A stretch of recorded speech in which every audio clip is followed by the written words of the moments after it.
I'm going to be blunt. This is pure crap. Okay. Now let's go back in time. Remember Eric Bieniemy, the Kansas City Chiefs offensive coordinator who was a part of multiple Super Bowls.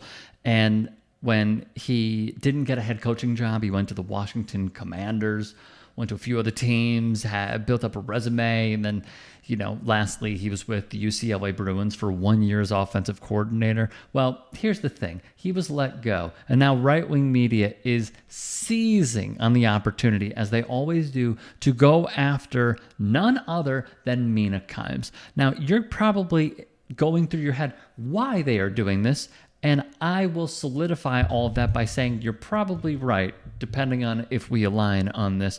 But here's the thing. She gives well-founded takes, which have data backing up her points, not just when it comes to the societal issues at large within the NFL, but also the X's and O's. So let's revisit the clip that is being recirculated by right-wing people in order to dog walk, per se, Mina Kimes. It's a massive problem and doesn't appear to be getting any better. I mean, we've been doing NFL Live together for a few years now, and every offseason we seem to be having the same conversation. Every offseason there are new stories like this, or there's new studies substantiating the fact that this is a systemic issue in the NFL. Most recently, I would point people to a terrific series that the Washington Post did, where they looked at 3 decades of hiring data. And in that data, they found that black head coaches were more likely to spend time as mid-level assistants 9 years longer than their white counterparts before being given opportunities.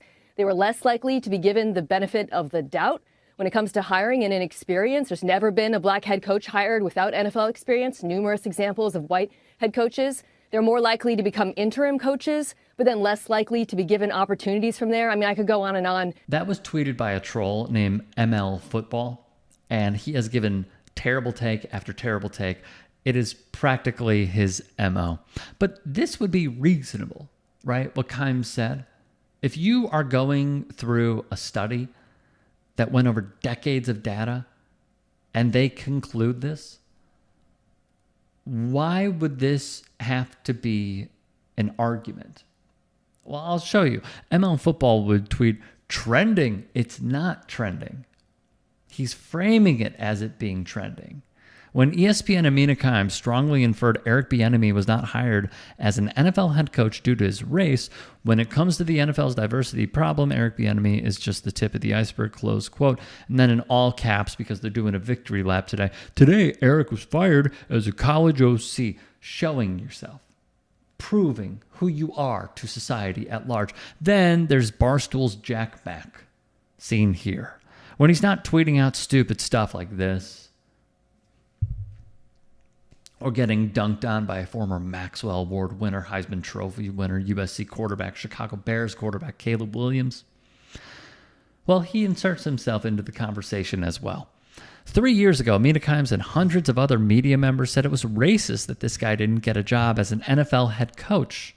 He would tweet, why mention Mina Kimes and not mention him? Eric Bieniemy has interviewed 15 times with 14 different teams, the Jets twice, over the last few years for a head coaching spot. Now, all 32 positions have been filled. There are 4 black head coaches in the National Football League and 2, Robert Saleh with the Jets and Ron Rivera in Washington, who are minority coaches. 4 black head coaches. In 2018, the season began with 7. So instead of continued progress, it seems like there's a lurch forward and then a fall back in this ongoing effort to reach some kind of fairness. It doesn't have to be exact equity. It doesn't have to match up to the number of black players within the league. But clearly something is wrong here. Of course, said nothing. Radio silence on Bob Costas. How about him? The GMs and the owners don't want to hire him. It's really that simple, Skip, because they keep moving the goalposts. Well, we need somebody with NFL experience. And then you go hire a head coach from college. Well, we need somebody to call plays. Skip, I want you to tell me who called plays. Zach Taylor, did he call plays? Matt LaFleur, did he call plays? No. What about Joe Judge? No. Kevin Stefanski, Nick Sirianni, Dan Campbell, Kevin O'Connell, Nathaniel Hackett. I think Nathaniel did call him for Jacksonville. Go ahead. Yeah. Okay, yeah, take him off. He did. Not in Green Bay. Not in Green Bay. Yeah. Hold on. Matt, okay, here's the offensive coordinators under Andy Reid that did not call plays, they got jobs. Matt Nagy, That's a good one. Doug Peterson, That's a better one. Brad Childress. All of them got head coaching jobs without calling plays. Eric Bieniemy under Andy Reid for damn near a decade. Well, he doesn't call plays. There are a lot of guys. Skip, Joe Judge never called a play. He's a special teams coach. Got a job. That's right. Nothing about Shannon Sharp as well. You didn't name drop either of them. Oh, also, Nick Wright would fire off a tweet. You could say he is arguably the face of Fox Sports 1 at this time. The worst people on the internet are singling out and attacking Mina Kimes. I wonder why. As the one person who was calling out the league for Eric Bieniemy not getting a head coach shot years ago, as if many of us weren't saying the same things. So here's my clip from the same time frame, and for what it's worth, I stand by all of this to this day, and the only addition I would make is the one white OC I listed who didn't get a head coaching job, Brian Callahan, has since gotten one. So even Nick Wright is seeing the ML footballs and the Jack Max and calling bull on what they're tweeting. Former NFL MVP LaDainian Tomlinson, he also was not mentioned. Quote, I really think there's a disconnect between the owners and the kind of culture that is black folks. Not understanding the way black folks communicate, the mannerisms, the expressions. It's different than someone who looks like them. We hear owners say all the time, oh, I connected with this white candidate because they reminded me of myself. If we can't get past that mindset with coaches who don't look like you or talk like you or come from the same background, they'll never get a chance. What do you know? What do you know? During the time that Eric Bieniemy was struggling to get a head coaching job, LaDainian Tomlinson put out this tweet. And that was mentioned in the very same study that the Jack Max and the ML footballs decide to just totally gloss over and not pay any mind to. You know why? Because they cling themselves to the anti-DEI, anti-woke train over and over and over again. You don't believe me? Check out their timelines. Also at that time, Leslie Frazier, when he was a defensive coordinator in Buffalo with the Bills, he led their team to being first or second in defensive points allowed in 3 of the last 4 seasons he was there. You know what happened? He did not get a second chance at being a head coach. He was a head coach with the Minnesota Vikings, and that was some 10 years ago at this point. Is he deserving of a second chance? Absolutely. Is he getting it? No, he is not. From Shalise Manza-Young of Yahoo Sports, from her piece last year, breathing the same air as Los Angeles Rams head coach Sean McVay has led to 5 of his assistants, all white, getting head coaching jobs. But defensive coordinator Raheem Morris, whose unit allowed fewer than 20 points per game in the 2021 postseason, has gotten interviews and nothing more.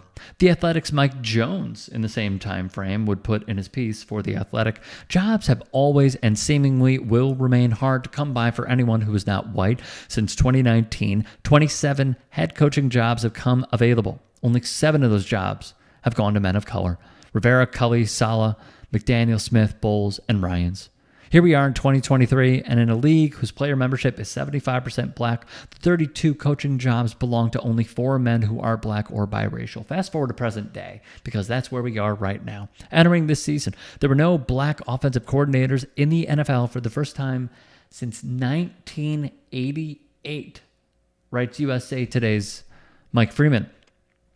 So it was the first time in 36 years this had happened. Scratch that, by the way, 1. And this hits quite literally close to home, because Thomas Brown was elevated to offensive coordinator after the Chicago Bears in back-to-back seasons. They fired Luke Getsy, hired Shane Waldron, fired Shane Waldron, elevated Brown to being offensive coordinator. And then, of course, what happened after that? The Chicago Bears, after that abysmal ending to the Thanksgiving Day loss in Detroit, where Matt Eberflus doesn't know the beauty of having a timeout in his pocket, Matt Eberflus was fired, and once again, he was elevated now to head coach. This is practically a trial, a case to be made for him to be the head coach after this year. So, Mike Freeman would continue. Primarily, though, not exclusively, head coaches are hiring their buddies, the people they feel comfortable with, as LT stated. Often, when this happens, black coaches lose out because they aren't part of the old boy network. There is a lack of comfort with them. So yeah, Eric Bieniemy was at UCLA, a program that has not been awesome. And now we are seeing his agent do what agents do. His agent would say, the split after only one season was previously planned after all of that happened. And the plan is to return to the NFL in 2025. And look, he may get it. Okay. He may be fielding offers to be an offensive coordinator once again. Or maybe it's as Bomani Jones said, he's just a bad interview. And maybe he comes with bad baggage as well, as we have gone over previously from his time at the University of Colorado. Those are serious issues. No doubt about it. Have other coaches had serious issues? Yes. Absolutely. Yes.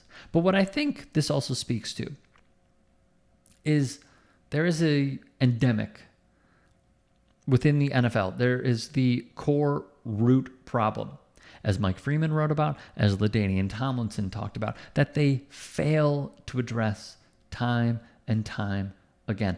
We have the numbers, we have the trends, we have the data.